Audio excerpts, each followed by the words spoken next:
Halo semuanya, langsung aja ya, selamat datang di sesi bedah materi kita kali ini. Hari ini kita bakal membedah tuntas mekanika dan matematika dari sistem bonus rabat 3 generasi milik tim player Shot Pro.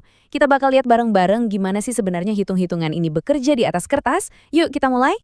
Nah, materi ini tuh berangkat dari satu premis inti yang cukup menarik. Bunyinya gini, banyak yang salah paham, penghasilan bukan dari kerja sendiri.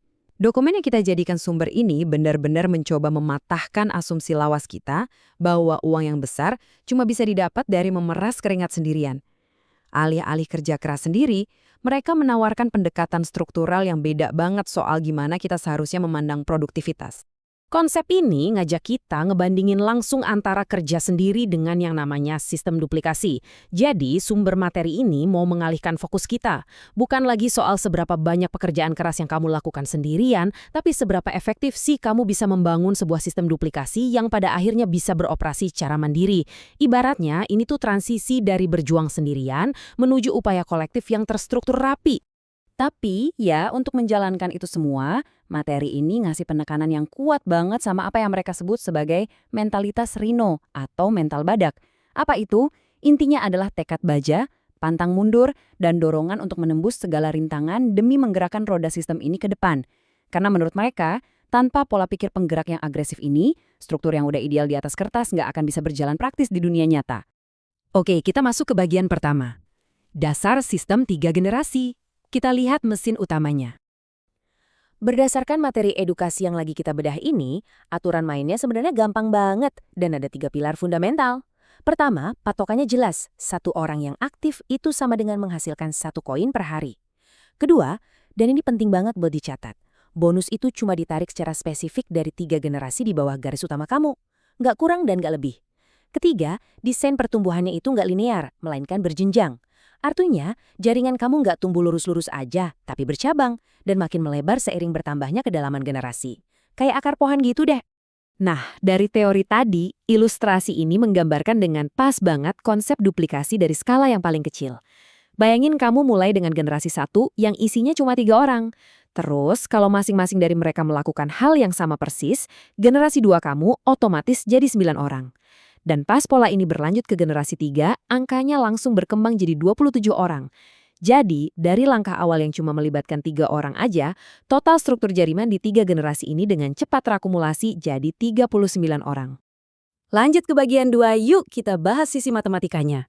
Matematika pertumbuhan eksponensial. Kita udah merangkum data langsung dari tabel perhitungan sumber aslinya buat nunjukin efek luar biasa dari penskalaan sistem ini. Coba perhatikan. Di level 2, dengan asumsi duplikasi 3 orang, proyeksi penghasilannya itu 2,1 koin per hari. Kelihatannya kecil ya, tapi begitu perhitungannya naik ke level 4 dengan asumsi duplikasi 10 orang, proyeksinya langsung melompat ke 111,5 koin. Dan kalau kita intip level 6, dengan duplikasi awal 35 orang, hasilnya diproyeksikan meroket sampai 8.828,75 koin setiap harinya.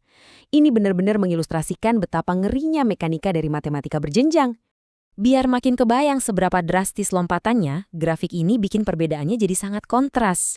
Coba bandingkan duplikasi level 2 yang dapat 2,1 koin dengan proyeksi di level 5 yang udah tembus 1.263,6 koin. Jauh banget kan? Sistem ini emang sengaja dirancang sedemikian rupa, supaya penambahan usaha yang terukur di tahap awal bakal menghasilkan lonjakan eksponensial di ujung sistemnya nanti. Dan puncaknya ada di sini. Kalau kita lihat proyeksi maksimal di level 7, dokumen sumber menyajikan angka 35.717,5 koin per hari. Secara matematis, angka fantastis ini didapat kalau terjadi duplikasi 50 orang per individu, yang artinya bakal ada 125.000 orang di generasi ketiga. Angka raksasa itu kemudian dikalikan sama persentase rabat 28% untuk mencapai total proyeksi harian ini. Arsitektur jaringan ini emang benar-benar menyadarkan pertumbuhannya pada kekuatan kalkulasi eksponensial. Masuk ke bagian 3, strategi kunci jaringan sukses. Gimana sih cara praktisnya, Panya? Instruksi strategis paling utama dari materi ini tuh simple banget sebenarnya. Fokus aktifkan yang ada, bukan menunggu banyak orang. Jadi, alih-alih kamu capek nyari ribuan orang sendirian yang malah menabrak prinsip awal sistem ini, strategi intinya menyarankan pendekatan mikro.